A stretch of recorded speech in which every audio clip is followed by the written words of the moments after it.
A primeira questão, né, que a gente gostaria de saber, a sua avaliação, né? Transcorridos mais de 3 anos do rompimento da barragem de Mariana, qual seria hoje a estimativa do impacto ambiental desse desastre, se tem, né, uma estimativa? Muitas impactos, né? Uma delas foi a própria economia da região, que até hoje aquela mineração está parada, a quantidade de desempregados lá é muito grande. A parte diretamente afetada pelo vazamento da barragem, igualmente foi atingida e, felizmente, em comparação com a atual desastre que aconteceu com essa barragem recentemente, com a outra barragem, foi até moderado o impacto, né, com as pessoas, né? O impacto, certamente, da natureza foi bem grande, talvez maior que esse agora. E que tipo de impacto? Bom, porque desceu uma quantidade muito grande de lâmina, impactando diretamente os cursos d'água, tudo que estava na volta. Ou seja, a fauna aquática certamente foi bastante comprometida com esse problema, no Rio Doce. E as margens do Rio Doce, tudo que foram atingidos pela lama, realmente ficaram impactadas por um longo período de tempo. Isso vai levar alguma dezena, talvez, de anos para poder melhorar. Depois de Mariana, nós tivemos Brumadinho. Na sua avaliação, Brumadinho é resultado do não aprendizado de Mariana? É a primeira questão. E a segunda, após Brumadinho, será que se aprendeu uma lição com isso? Não corremos risco de novos acidentes desse tipo? Não. O pior é que corremos risco de novos acidentes desse tipo. Bom, realmente isso aí vem da história de barragens. Os impactos, vamos supor, de Mariana e depois Brumadinho, resultaram provavelmente de duas causas diferentes na barragem. A causa de um, a causa de outro, então não está. O estudo sobre isso não veio ainda. Não sei até que ponto estão fazendo e até que ponto vai realmente ser mostrado na mídia. Mas as causas são diversas, dos dois. E como existem outras barragens, principalmente no estado de Minas Gerais, com construção semelhante, então o risco são de várias barragens ainda poderem apresentar problemas. Sim, e como se poderia minimizar essa questão? Como poderia se evitar uma nova tragédia? A tecnologia de barragens, de rejeitos, principalmente, em mineração, foi desenvolvida a partir, ou tecnicamente mais desenvolvida e realmente estudada a partir do final da década de 60, início da década de 70. Naquela época, provavelmente as barragens construídas com essa tecnologia, elas estão, até onde eu sei, no lugar, inclusive as que eu participei de construção, de projeto. Depois disso, dá a impressão que houve um afastamento da tecnologia, não se viu aqui no Brasil, inclusive eu não vi gente trabalhando, estudando esse ponto de vista. Então, por isso que, inclusive, a Vale traz uma empresa de consultores do exterior para trabalhar nas barragens. Isso aí, na década de 70, não precisava. O Brasil tinha gente já imbuída desse assunto. Então, houve um decréscimo na qualidade de projeto, operação, construção, operação e abandono de barragens, né? Realmente, a minha impressão é esta. Essa questão da metodologia, né, para o descarte de rejeitos nesse tipo de barragem, o senhor acredita que realmente esse é um modelo que já está superado? A própria Vale parece que diz que iria desativar algumas barragens com esse tipo de modelo, mas será que a empresa não deveria ter desativado há mais tempo? Né? A verdade, a tecnologia de barragem, ela é aplicada, deve ser adaptada a cada tipo de minério e cada tipo de região. Então, tem barragens como a da Vale, que vieram abaixo, com essas que realmente acidentadas, existem barragens que estão perfeitamente estabilizadas. Mas é outro minério, outro tipo de rejeito, outro tipo de rocha, as influências externas são diferentes. Então, para cada caso, tem uma solução. E já existem soluções para isso aí. Né?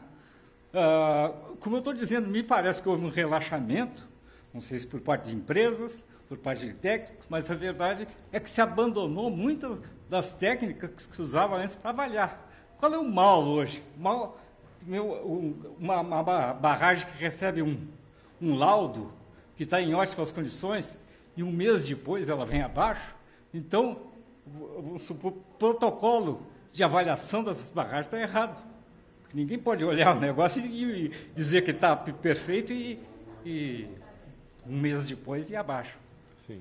O que a gente observa, inclusive antes, né, de assumir o governo Bolsonaro, é que se dizia que iriam facilitar bastante essa questão da liberação, né, dos licenciamentos para exploração de minérios. Inclusive se falava, e ainda se fala agora, me parece com um pouco mais de moderação, depois do episódio de Brumadinho, na questão de fazer exploração mineral no subsolo das reservas indígenas.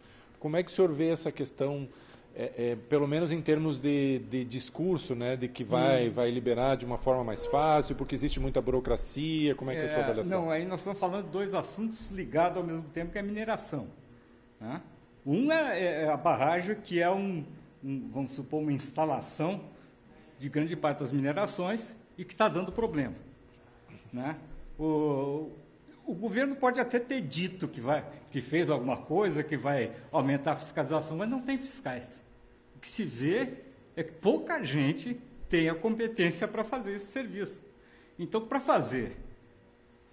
achar que está bom e um mês depois ir abaixo, como aconteceu com o Brumadinho, então é melhor não fazer. Então, vamos pensar direito o que vamos fazer. Né? Quanto à mineração subterrânea, eu não vejo problema nenhum. Os problemas de mineração são vários, inclusive barragem de rejeito. Mas os problemas de abrir uma mina não pode ser. O fato de ser em terra indígena, em outros países, os indígenas aproveitam, inclusive, certamente aconteceria, no caso também, até por questão de lei, né, benefícios de uma obra. Agora, tem que ser bem conduzida, né, como qualquer obra de engenharia. Sim. Eu não sei se o senhor tem uma avaliação, por exemplo, em relação à questão da mineração no Rio Grande do Sul. Nós aqui participamos, pelo sindicato, pela SEDUSM, participamos de dois eventos, né, dois seminários, um em 2017 e outro no ano passado. Um foi em São Lourenço do Sul e outro foi em Rio Grande, mas que abrangia muito a questão de São José do Norte, em que as comunidades têm, ou setores da comunidade, enfim, têm se oposto e têm se mobilizado contra a questão de exploração mineral em função da destruição ambiental, especialmente em São José do Norte. Os pescadores, com uma série de avaliações e alguns estudos, dizendo que a exploração no subsolo, por exemplo, em São José do Norte, vai causar uma destruição, inclusive em relação à questão da principal fonte de renda, que é a questão da pesca. Não sei se o senhor vê como é que está a questão da mineração no Rio Grande do Sul, o senhor vê como é possível ampliar, enfim. Não, é possível, como tudo, vamos supor, não é por haver desastre de avião que se deixa de andar de avião e se construir avião. Nós tivemos isso. É uma questão da técnica bem empregada. Né? O que não pode é realmente... porque existe a mineração é um termo muito amplo, né? Desde do garimpeiro, do minerador artesanal, até grandes empresas, né, internacionais que estão fazendo isso. Quando o assunto é pequenas minerações, sempre existe dano, porque dificilmente tem como o próprio artesão tem como controlar isso. Então, maneja, inclusive, com substâncias muito agressivas. Ao passo que as grandes minerações se espera dela uma boa técnica. às vezes acontece isso com esses desastres com a Vale, né? E provavelmente pode acontecer com outras empresas também, porque é um campo muito amplo, nem tudo pode ser visto. No Rio Grande do Sul, que existia aqui as companhias de carvão e de cobre. Os restos são tudo operações artesanais, ou de rocha ornamental também, houve alguma coisa, mas isso tudo regrediu. O cobre acabou, na Companhia Brasileira do Cobre. O carvão, nós estamos com esse problema de utilização de carvão para geração de energia, quando se está procurando fontes alternativas não poluidoras. Mas também existe estudo técnico para o uso do nosso carvão sem causar danos, ou tantos danos, pelo menos, como ocorre, né? O rocha ornamental caiu. O Rio Grande do Sul já foi um grande cortador, hoje nós importamos quase tudo de outros estados, né? E essas outras minerações, tem inclusive fosfato, que se anuncia, outras, é uma questão de levar a coisa em boa técnica. Seria interessante as associações comunitárias que estão envolvidas nesses projetos terem alguém pagos pela empresa, a eles, quer dizer, não subordinado à empresa, para verificar se aquilo que eles estão dizendo que vão fazer é o que eles estão fazendo. Eu tenho a impressão que isso deveria ser exigido pela própria associação ou grupamento de pessoas que são impactadas pela colocação da mineração. A mineração bem feita, ela traz muito benefício. Tem muitas cidades que vivem em função da mineração, né? Muitas cidades foram criadas ao redor de minerações, né? Então, certamente ela pode trazer benefício desde que bem controlada. Sim. Talvez seja o caso, uma ideia de a própria associação ter alguém lá, um consultor, um fiscal, alguma coisa, que veja que aquilo que foi projetado, que diz que não vai acontecer problema, se realmente não vai acontecer. Agora, esse tem que ser um consultor livre a cargo da associação.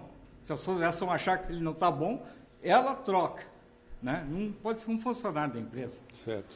Quando o senhor fala em boa técnica, para tentar entender isso, se na verdade uma das questões é a falta de fiscalização do Estado em relação, né, a essas obras, e um outro aspecto ainda, na sua avaliação, não sei se o senhor entende dessa forma, que talvez não, é mais do que falta, é na verdade um outro termo que eu havia usado, é a insuficiência de fiscalização, talvez não leve que muitas vezes as empresas elas optem pela forma menos custosa, mais barata, e daí talvez gere problemas?